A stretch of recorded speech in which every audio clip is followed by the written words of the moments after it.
Al Hidayah Ramadan series ngazi kutusibwako. Hey friends, you know I got something for you. Spread it on your bread and they can make you grow stronger. Prestige margarine is good for everyone. When you eat it, it makes your body grow strong and healthy. So always spread it, taste it and love it. Prestige margarine.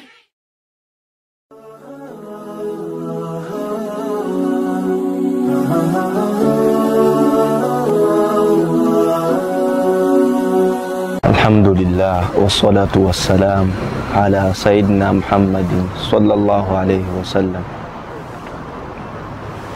Amatenda majjuvu ga Allah tuzaako okusaba okusasira n'emirembe biddeeri nabbi waffe Muhammad sallallahu alayhi wa sallam. Oyo yajja n'eddiini eno ey'Obusiraamu ng'ezza okutubbulula okuva mu kizikiza kye twalimu ekya jahiliya. Nsaba mukkirize leero tutambulire ku mulamwa ogw'obulungi bw'okusaddaaka mu mwezi gwa Ramadhaani guno. Okusaddaaka kwajja nga kuliko ebigambo bingi nnyo mu aya za Qur'ani, mu hadithi za Nabbi waffe Muhammad sallallahu alayhi wa sallam.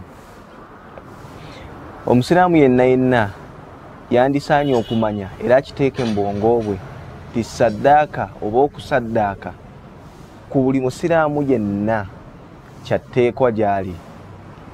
Kuba okusaddaaka tekulinga zaka nti kuliko nti eri oyo aba alina obusobozi obungi.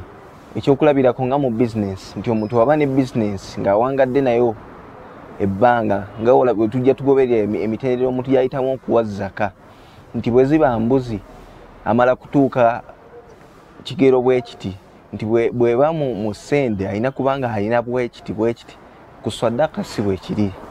Saddaaka Nabbi sallallahu alaihi wasallam yagita eri ku buli oyo yenna abanga alina kyalina, hatta okutuuka kuba nti omuntu ne bw'oba olina siringi 5 osobola okuggyako 10 n'okisaddaakira oyo omwetaavu okusinga alina obwetaavu obujja mu ebyo by'olina.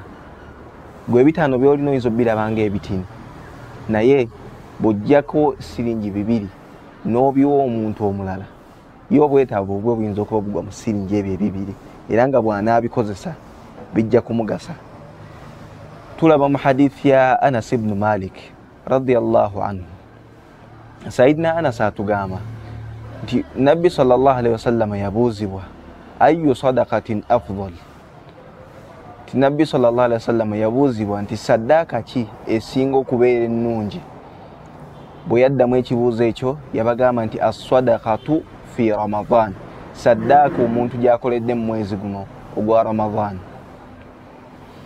Mu Ramadhaani muno Nabbi sallallahu alayhi wasallam kyeva yagamba nti saddaaka omuntu gy'awaddeyo ng'agiwera mu mwezi guno ogwa Ramadhan yesinga, kuba nti guno omwezi mulimu okusaasira kwa Allah okuyitiridde.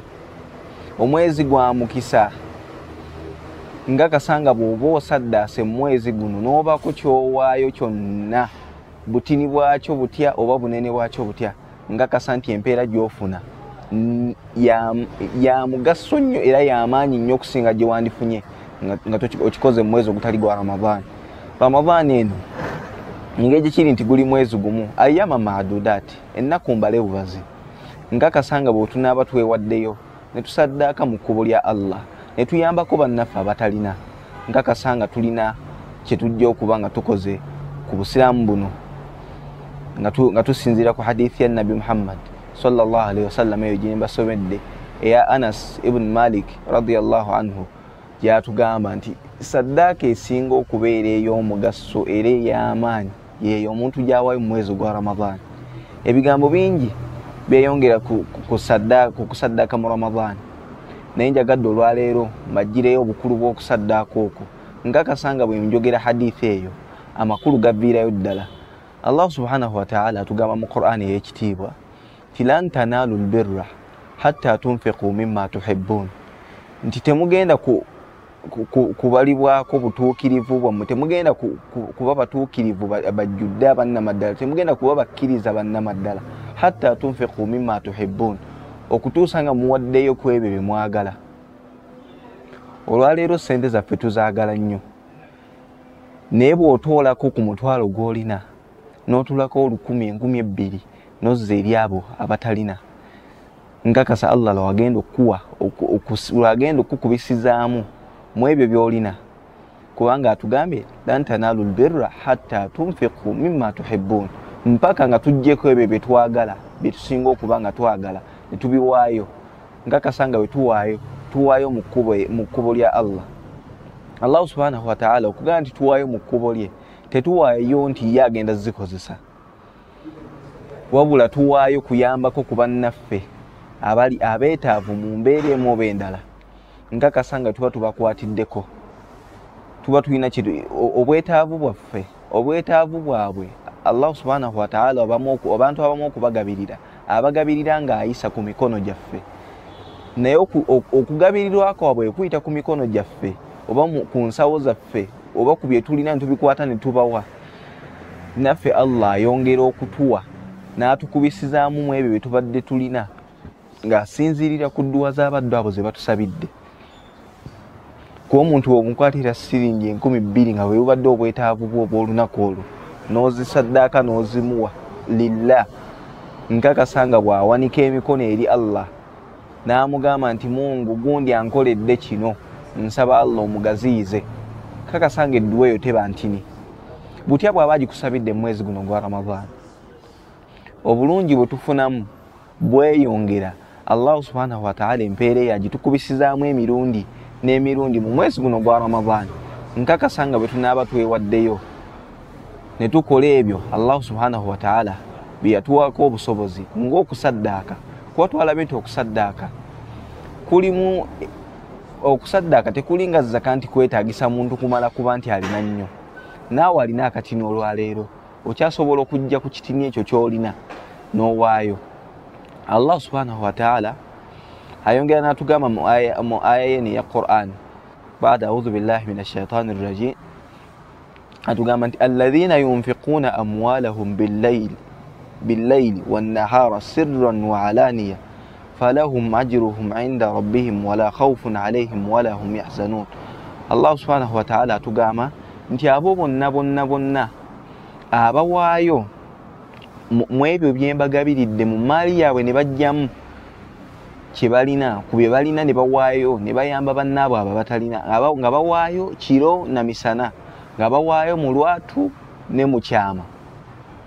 Falahum ajruhum 'inda rabbihim, bayina empeera nnene eri Allah subhanahu wa ta'ala gye basuubira okuba nga bagenda kufuna.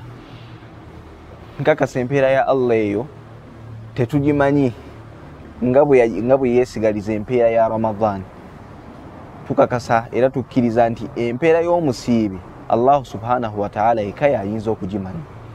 Naye nkakasa nga ne wano mu aya bwe yayogera naga nti falahum ajruhum 'inda rabbihim, balina empeera ennene maaso ga Allah subhanahu wa ta'ala.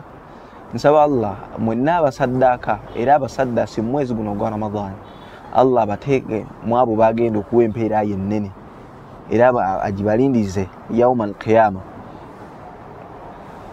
Ayongera Allah subhanahu wa ta'ala n'atugamba mu ayati ez'enjawulo nga bwe yayogera mu aya eno, n'atugamba nti anfiqu mimma razaqnakum min qabli an ya'tiya ahadakum al-maut qabla fayaqulu rabbi lawla akhartani ila ajalin qarib.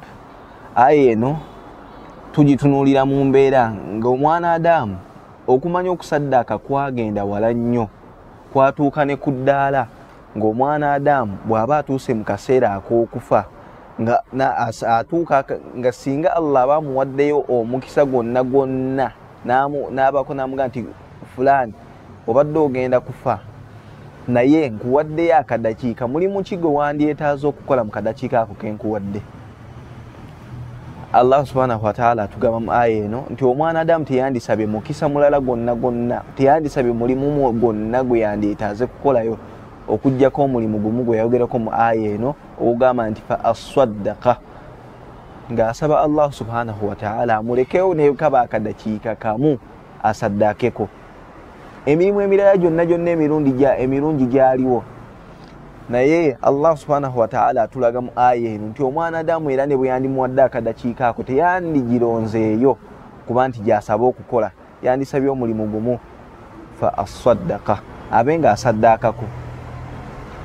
Andaba olwaleero nkakasa nga Allah subhanahu wa ta'ala akadakiika ako ne bwe yandibadde akawadde ggwe, nkakasa mu bye wandisaddaase bw'oba ng'olina baana bandirugendeddemu, bwe wandibadde ng'olina mamotoka wandigawaddeyo gonna, bwe wandibadde ng'olina mayumba olina bakyala byonna mu kadakiika ako wandibiwaddeyo ng'obiwaayo gw'osobola okuba ng'owona.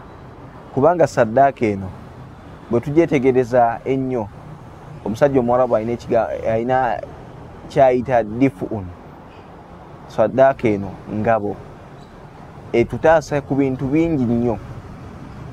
Engabo eyo singa omuntu aba agyekutteko, kuba saddaaka eno bw'osaddaaka n'owaayo n'oyamba omuntu ali mu bwetaavu, ne bw'oba omuwadde kitini kitya oba kinene kitya, edduwa z'akusabira y'engabo eno omusajja Omwarabu gy'ayogerako nti oba otaddewo ejjigi erikutaasa ku bizibu ebimu bye wandifunye, nti Allah subhanahu wa ta'ala bw'aba abadde agenda kugeesa n'ekizibu nga kinene, ofuna engabo gy'osobola okukiwewula nakyo n'oteekayo ebijja nga bikuba okwo. Bw'oba obadde onaafuna accident nga yakumalawo bulamu bwo, Allah subhanahu wa ta'ala akuwewuliramu. Kale bwe kaba kabenje nga kamotoka n'okosebwa nti kale bampa zezifunye obuzibu, gwe n'osigala ng'oli mulamu tolina buzibu ku bulamu bwo bwonna. Olwa saddaaka eno, engabo eno gye wataddeyo, gy'owaddeyo olw'edduwa z'abasiraamu b'otaasizza n'oyingira mu bwetaavu bwabwe, y'engabo eno Allah gy'akuteerawo eya sadaka, n'ekutaasa ku bibi byonna omuntu byandituuseko mu bulamu bwe. Twongera ntulaba mu hadithi endala, Nabbi sallallahu alaihi wasallam atugamba mu hadithi eno, hadithi ya Abu Sa'id al-Khudri. Nabbi sallallahu alaihi wasallam ayagamba mu hadithi ya Abu Sa'id al-Khudri radiyallahu anhu, aga nti kunna nut'imu sadaqa sa'an min tamri, nti ffe twawangayo oba twaliisanga abantu nga tubaliisa mu saddaaka zaffe ezo ze twawangayo sa'an min tamri, newe kitundutundu mu ntende. Ekyo kiraga ki? Nti omuntu ne bw'oba olina busobozi bwa ntende emu osobola okujawuzaamu n'obaako n'ogwowako ekitundu ekyo n'ofuna obulungi bw'okusaddaaka, era obaliwa ng'omuntu asaddaase. Hatta kyatuuka ku mbeera abatukulembera abalongoofu ridwanullahi alaihim bwe baatuukanga okusiibulukuka nga bakwata oli bw'aba alina giraasi y'amazzi n'awaanyisiganya ne munne era alina egiraasi y'amazzi, n'amuwa eyiye noono n'akwata eyiye n'agimuwa, nga kibagenderedde kufuna mpeera za muntu ono z'asibidde olunaku. Kuba nti Allah subhanahu wa ta'ala yatugamba nti omuntu bw'asiibulula, omwana Adamu yenna bw'asiibulula munne afuna empeera eyiye agifuna, n'afuna n'empeera z'oli za Allah subhanahu wa ta'ala z'abamuwadde, wakati mu kuba nti n'oli empeera ye gwagijjako naye takendeezebwa mu kyabadde alina kufuna. Abatukulembera abalongoofu ridwanullahi alaihim kyebava batunuulira enkola eyo, nga bw'oba olina entende nga nange nina entende, nkwata eyange gye nnina n'engikuwa, naawe n'okwata eyiyo n'ogimpa, tusobole okufuna empeera bbiri, nze nfune eyange gye nsiibidde, nfune n'ey'okusibulula ggwe. Mbakubiriza ng'abasiraamu okukyemanyiiza era okukiteeka mu nkola, nti ne bw'oba otuuse ku ssanga olaba nga gwe tolina busobozi buwaayo nnyo, kale kwata ky'obadde ogenda okusibulukirako. Bwe gaba mazzi, kwata ogawa oyo akuliraanye naye akwate gaalina akuwe. Nkakasa nga ojja kugenda okusisinkana Allah ng'olina empeera ennene gye twayogeddeko mu ayati ezo twakulembezza omusomo gwaffe guno ogwa leero.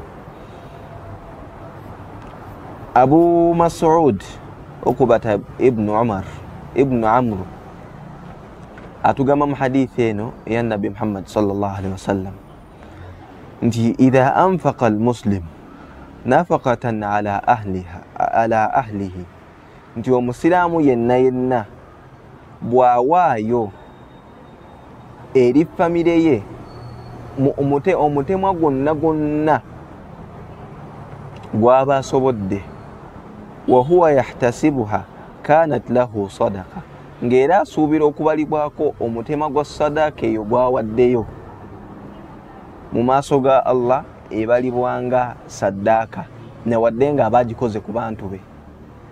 Bana abasiraamu tuddeyo ku nkola ya Nabbi waffe Muhammad sallallahu alaihi wasallam ey'okutandikira mu maka gaffe ku buli mulimu gwonna gwe twandyetaaza okukola omulimu gwonna omulungi tukole nga tusinziirira mu maka gaffe. Kuba tutunulira Nabbi waffe Muhammad sallallahu alaihi wasallam bwe yali atandika okukoowoola abantu okujja eri obusiraamu yatandikiramu abo baalinako obuvunaanyizibwa. Nabwe kityo tukiteeke mu mbeera eno ey'okusaddaaka. Omuntu bw'oba oyagala okusaddaaka era okufunamu empeera ey'amaanyi olwaleero nkakasa nga bw'onaatandika n'abantu abeewuwo n'osooka n'osanyusa abo empeera gy'ofuna nga tonnaba na kunonooza kutunuulira beewa neighbor bali batya, kutunuulira abasiraamu mu bitundu ebirala bali batya, tandika n'abeewuwo abeewaka. Nkakasa nga be batuufu ab'okutandikirako okusaddaaka bw'onaatereeza ebyabwe ne balya bulungi ne bambala bulungi bagenda kukusabira edduwa. Allah subhanahu wa ta'ala akwongera obusobozi, akuwa okufuna okuyitiridde osobole okusaddaaka okolere n'abo ab'emabbali naye ng'otandise na bano ababo. Nkakasa bw'oba nga gw'oli taata w'abaana mu maka, omwana wo ku Idi n'ayambala ekkanzu ennungi n'alya bulungi, edduwa z'akusabira ziba zaggwe kufuna nnyo. Ate nga mu kufuna okwo okungi kw'ogenda okufuna nkakasa nga Allah si mulyaza amaanyi, tayinza butaanukula dduwa z'abaana bo bano.